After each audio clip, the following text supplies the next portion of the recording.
Hey everyone! Today on Dessertophilia I'm showing you how to make a super firm, fragrant fig and mascarpone cream you can use to decorate and fill any dessert.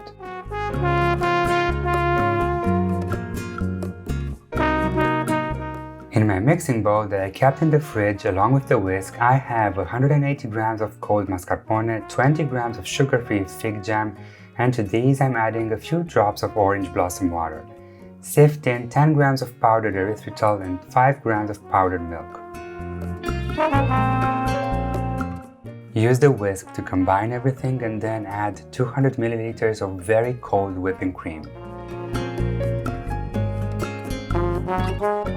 Mix it in with the whisk and then switch to a hand mixer and mix it on high speed for 4 to 5 minutes until you notice that the cream holds a trail. However, if you accidentally over-whip it, you risk turning it into butter. The easy fix for that is a splash of cold whipping cream and mixing on low speed for a few seconds. You should end up with a smooth and beautiful frosting. The next step is to check if you have any big air bubbles, and if you do, just give the cream a massage with a spatula, just like I do here.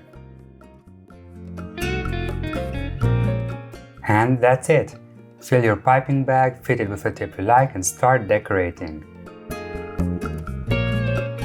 It's silky, rich, firm, and very stable.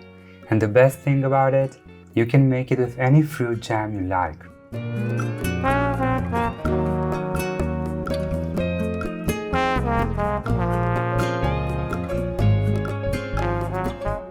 As always, if you like this recipe, give it a thumbs up, leave a comment, and let me know what you'd like to see next. And subscribe if you haven't done so already. Until next time, Dessertophiles!